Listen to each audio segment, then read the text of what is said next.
Hello, everybody, and thank you for tuning in to the Liberty Report. With me today is Daniel McAdams. Daniel, good to see you. How are you this morning, Dr. Paul? Doing well. There's a couple other people probably fretting in Washington around the country because our whole government's going to change, and the president might have to leave office. And the markets are so excited. They're flatter than anything. They're not responding. I don't think the markets are worried about the president not only getting impeached or convicted. Obviously, nobody's even predicting that.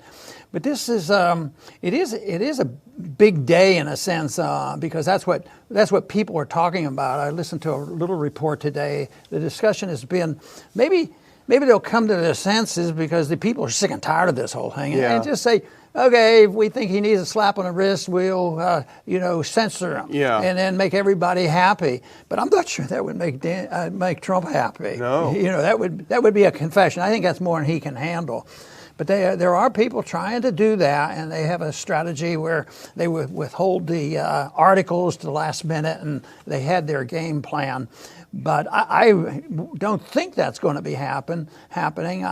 Matter of fact, from my viewpoint of the whole process, which we'll talk about a lot about what we should be doing and not doing, I don't think it solves a whole lot. I see the problem not being legalistic or constitutional. This is just a bunch of malarkey. So it'll be interesting, but there'll be a lot of people watching this today. So I thought we ought to give a few people our viewpoint on impeachment. I keep going over my mind. Well, what would I have done at the Constitutional Convention? Would I have voted for this or against it? And there's pros and cons on that whole argument. Yeah, and the final vote now is on 2 articles of impeachment. All the big stuff that they were threatening, bribery and all this, that's all gone by the wayside because they didn't have any evidence for it. So the 2 articles will have 6 hours of debate today, and that's going to be pretty boring probably, on 2 articles of impeachment against President Trump. The first one is abuse of power, and a summary of the accusation against the president is that he, quote, solicited, this is from the actual article of impeachment, solicited the interference of a foreign government, Ukraine, in the 2020 presidential election. He did so through a scheme or a course of conduct that included soliciting the government of Ukraine to publicly announce investigations that would benefit his re-election, harm the election prospects of a political opponent, and influence the 2020 presidential election to his advantage. That's the first charge. Unfortunately, for those that think this is the smoking gun, we've seen the phone call and we've seen the transcript of the phone call, and it just simply doesn't read like they're claiming. There's no secret there. You can read it yourself. The second one is obstruction of Congress, and I think this is even weaker. And our friend Jonathan Turley's written about this as well. And in fact, he was one of the witnesses, and he gave a very powerful testimony saying, I'm not a Trump supporter. I didn't vote for him. I voted against him. But this is a disaster. The second one is obstruction of Congress, and this is what they say. Donald J. Trump has directed the unprecedented, categorical, and indiscriminate defiance of subpoenas issued by the House of Representatives pursuant to its sole power of impeachment. In that way, he's abused his powers by obstructing. But the issue is, one of the wordings they used, directed the White House to defy lawful subpoenas. But the whole purpose of this is that the courts are the ones that determine whether these are valid. And they didn't give the courts the time. And Jonathan Turley wrote about this earlier, that the courts are the Supreme Court has now just taken up the case of their demand for the president's tax records. So they couldn't wait for the court to take this up, but that is the court's job to determine whether these are lawful or not. Right. Well, you're pointing out some technical points that people should be following the law, but I don't think they're really concerned about, in spite of all the bragging, that the whole reason I'm here today is to fulfill my constitutional responsibilities and bring justice to this whole mess here. But, when I first saw this obstruction of Congress, I didn't think that was such a bad idea. Yeah. Why doesn't he obstruct about 90% of those laws they keep passing? And does the president obstruct these budgets or unconstitutional? Yeah. No, the Congress needs more obstruction. We need to stop it. But the real problem is the people. Nobody complained about the money they got in that budget, budget buster. So But the abuse of power, that of course goes on all the time. It's part of the system, and the system is abuse of power. I mean, what we're living with is something that is so far removed from limited government, and they don't deal with those many problems. They deal with this in personalities. Oh well, let's blame the president for all this, and let's blame the Congress for doing this. So it's blaming individuals, and I think they're missing the whole point, because it is a mess. But I think that they're not really dealing with the mess, the power and the obstruction of Congress, of the Congress. They're missing this. They're just going about and turn it into a political stunt. Yeah. And obviously, there's been four attempts to impeach and throw out a president, and none have been convicted of impeachment, although there's been an impeachment. But the process hasn't really done a whole lot, and I think it does look like it's going to get worse. I mean, if the numbers are reversed and next go around, and the Republicans have already done this, Yeah. You say, well, Clinton was a much worse person. This was because he lied and this sort of thing. Yeah. They all lie. I mean, they're professionals at it. The whole system is a lie. They're demagogues, and all of a sudden, So I don't think there's any purity on either side. And that's why somebody presenting themselves as nonpartisan and giving us a legal opinion is really worth something to us. Yeah, and this could, the danger is, I guess the danger, maybe it's not a danger, maybe it's a good thing. But as you say, if the Republicans take over Congress and there's a Democrat president, well, that's the first thing they're going to do is start an impeachment. And they've already said that. That is going to cause, I think, faith in the system to falter even more, because it'll become an absolute farce, which is part of our title now. Hey, I'm going to impeach you. Are you kidding? I'm going to impeach you. And in fact, I don't know if you saw this. We didn't talk about this before the show. But Senator Paul was on with Jack Tapper yesterday, and it was a very hostile interview. I don't know if you saw it. But the senator held up pretty well, I have to say, and Tapper was just smoke coming out of his ears and nostrils.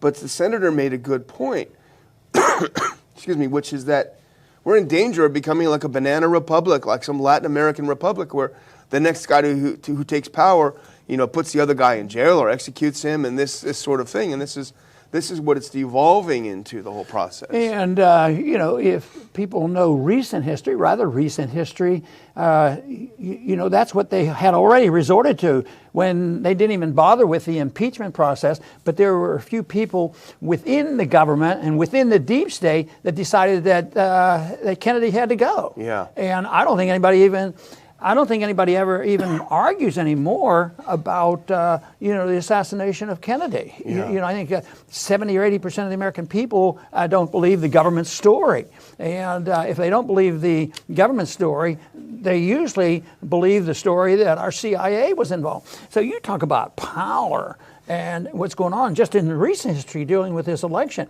FBI, what kind of a record do they have? But it annoys me at times when somebody will get up and they want to use it politically, and they say, well, yes, this leader of the FBI did this, the CIA agent did this, and the Department of Justice, but most of the people in these organizations are really dedicated people, and they're good people. And there may be some truth to that, but it's the whole principle of the whole thing here that goes on. But it is a system that is totally out of control. The system needs impeached. Yeah. And the people who are running the system are the deep state. The people have already spoken out, get rid of the deep state. But there's some inconsistencies on the people who are against the deep state. It may be absolute practicality to survive that you can only nibble away a little bit. But here, even if we're unhappy with not getting rid of the deep state, they're back at trying to destroy the presidency, and they're not going to be able to get rid of him, but they're making use of that. So then that will raise some questions a little bit about if we're unhappy with the process, the current process, what do we suggest and what should have been in the Constitution as far as watching out for the dictator arriving, taking over the military and having a military dictatorship. Yeah, exactly, which is the road we're traveling down. But it looks more and more, like the Democrats are trying to misdirect attention with the media, of course, completely on their side, away from the actual crimes that have been committed. The fact that the vice president was involved in getting his son a job for which he was clearly not qualified, making millions of dollars. That's called a conspiracy theory, although what about it is untrue. The fact that Trump was concerned and has a government, and Rand pointed this out, has a legal obligation before that aid is released to make sure it's not going to corruption, to look into that. But it's looking more and more like they're trying to divert attention from their own crimes. And I don't know if you saw this. I know this isn't your favorite person, but Giuliani's been busy as a little beaver behind the scenes. And it sounds like he's been able to come up with some real serious charges against that ambassador who was let go by Trump, which of course is his right. And people should remember that on day one, Obama fired every single ambassador. What if the Republicans had done what the Democrats are accusing them of doing, and the Republicans failed to do it? And they say, well, we know there's corruption there, and this stupid foreign aid law says he has the right to check and make sure there's, monitor it and not do it. So he comes across, and he knows they did it, but if I report it, withhold the aid, then I'm letting somebody get off scot-free because you want to protect your reputation. You're doing exactly the opposite. Yeah. Somebody's getting away with it, and and that's what the Democrats want, But the whole thing there, and our answer has always been, when you're arguing over the distribution of foreign aid, the whole thing is wrong. Exactly. It's rotten to the seam, and it's always that way. I mean, everything is quid pro quo. Yeah. Everything in Washington is quid pro quo, and that used to be, and still it's behind the scenes are those what are the bookmarks or the spending bills? Earmarks. Earmarks. Yeah. The earmarks is nothing but a quid pro quo. Of course. All right, but we made it up. I don't know what they do now, but I know it doesn't stop it. It just puts it underground, and then the president has this part. Everything is quid pro quo under a system where government controls everything. And at justice now they're involved in this distribution of justice in the name of protecting the Constitution. You talk about all this mess, it annoys me a lot, but I've said it, that's the one that annoys me the most. This highfalutin hypocrisy of standing up for their beliefs and their conviction, even if I have to sacrifice my seat and I have to do this because I am a strict constitutionalist, and 90% of every vote they ever took did not fulfill a constitutional oath of office. On the contrary, exactly. And the whole farce about this, too, was that Zelensky, the Ukrainian president, says over and over again there was no quid pro quo. I had no idea the aid was even being withheld. It's like, accusing you of picking someone's pocket, and the victim says, no, I still have my wallet. My pocket wasn't picked. No, you picked his pocket. It's such a farce. And I think this is really becoming obvious to people. And what we're starting to see is some desperation among those who were the biggest cheerleaders for impeachment. And I just noticed a tweet earlier today, Scott Dworkin, who is the co-founder of the Democratic Coalition, that's the resistance and the big pro-impeachment people. This almost sounds like desperation. He said to Trump, "You can still stop your impeachment from happening. All you have to do is resign. Resigning would be the smartest move to make for your family, your future, and your name." Right. There's been the four impeachment processes, and the whole problem there is there was never a threat to the people. The people that wasn't protecting the people from an abusive government. Nobody seems to care about that. It has to do. I look at it sort of like. There are two gangs running our government, and one gang is fighting the other one. Yeah. And occasionally, one has the upper hand on the moral arguments, and they might, be on the right position. But then they flip-flop. I sort of get a charge out of taking these positions of the chairman of these committees, under Clinton. Boy, they gave wonderful speeches, and now it's 100% opposite. That of course doesn't satisfy me as far as a persuasive argument, because it just proves how hypocritical that they're demagogues and anything to gain an edge and who has the power.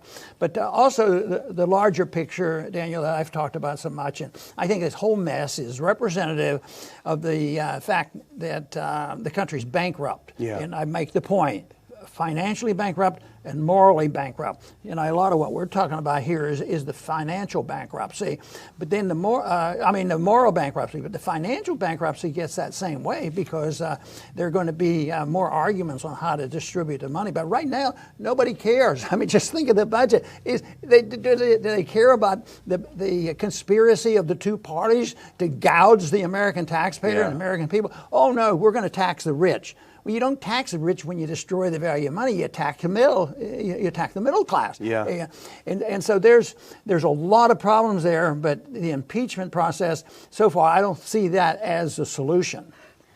Yeah, you know, there's one other thing that we should bring up too, and this is a piece that Jonathan Turley wrote. You know, as I mentioned him earlier, he's a friend of ours.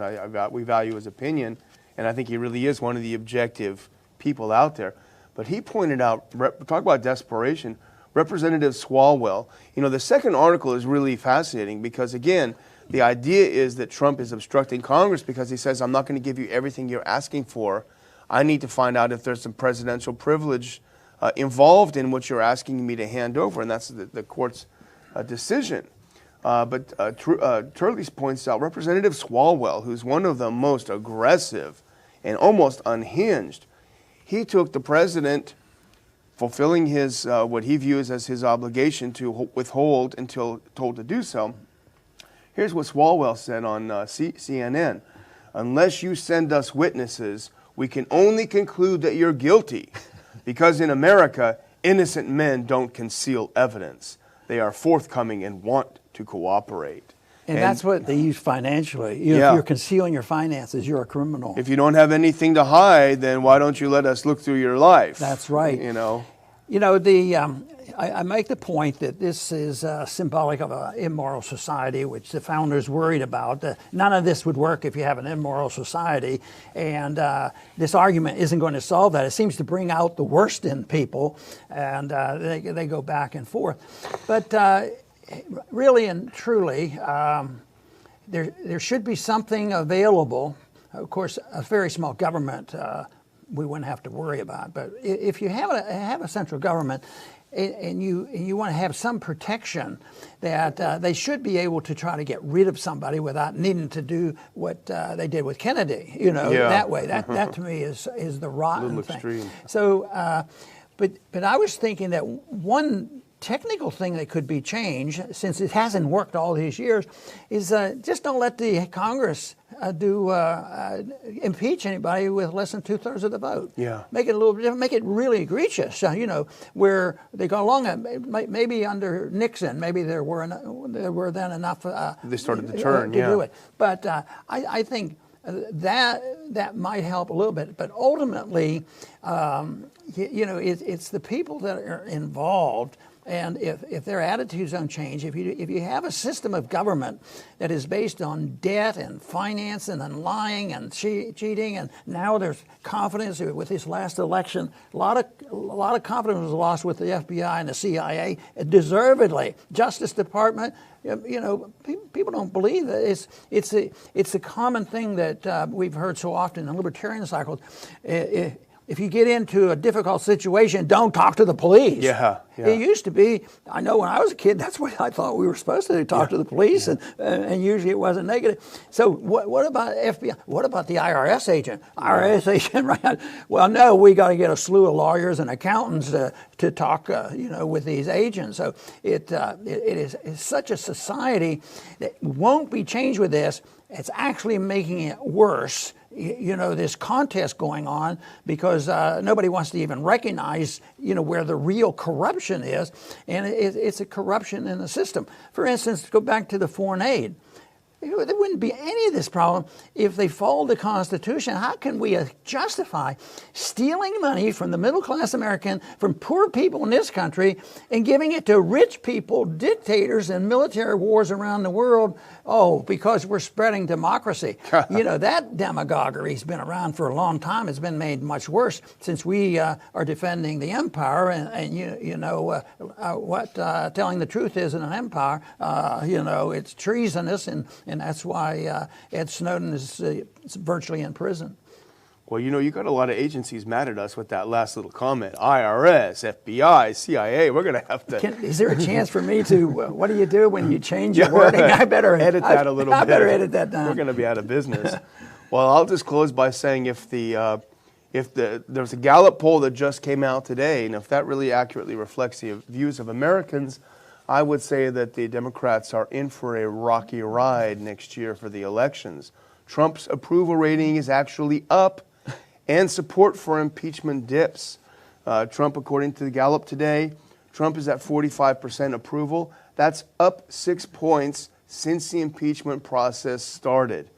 Likewise, 51% of Americans oppose impeachment, and that's up 5 points since the process starts. They did not win over America with this process. It remains to be seen what will be the result of that. In this final word, Dr. Paul, I say very tongue-in-cheek, as I'm not a supporter of capital punishment. However, I did read yesterday that in Pakistan, the former President Musharraf was given a death penalty for violating the Constitution. Maybe if we had something like that on Capitol Hill and on Pennsylvania Avenue, we could get rid of these political farces and have some real, Well, I don't think they're going to pass that real soon, but maybe we should get a group of people to start sending thank you notes to Pelosi, especially if they're sympathetic to Trump or a Republican that likes Trump and this sort of thing, and or dislikes the Democrats enough. A thank you note should be sent to Pelosi because I think I think her position and her program here hasn't done well for them. But I still remain more concerned about the big picture than the squabbles. The squabbles are symbolic and they're very important. It gives us a chance to talk about it. But the big picture is, what should the role of government be? And when the role of government is there to take care of us, make us safe and secure, and police the world, believe me, it will all be based on mischief, lying, cheating, and stealing, and the Constitution doesn't permit any of it. This whole thing that I think the basic misunderstanding for liberals is that if it's not prohibited in the Constitution, it's permissible. That is an absolute falsehood. That is not what the Constitution says. The executive branch in the Congress can do only those things that have explicit permission to do those things. And since they can do anything they want, if it's not strictly prohibited, that's how they say, well, perfect welfare for everybody in the military-industrial complex and all the things that we do, it's permissible under the Constitution. So if those definitions aren't changed, the hypocrisy and the demagoguery will continue, and we're not going to get any further to a solution. We need a whole generation of young people growing up and knowing what's in the Constitution and why the Constitution would protect us if the people are morally inclined to have a system of government like that. So it's a big problem, but it's been that way for a long time. It's been that way throughout history. But I think right now we have opportunities to point this out and decide that they've messed up badly. And this election and what's going on now with this impeachment, they're messing up, and it's going to come down. And I just hope the blame goes to the right source, and that, of course, is authoritarianism. And this is what they're fighting over: who is the most important and most ruthless authoritarian to tell us how to live? I want to thank everybody for tuning in today to the Liberty Report. Please come back soon.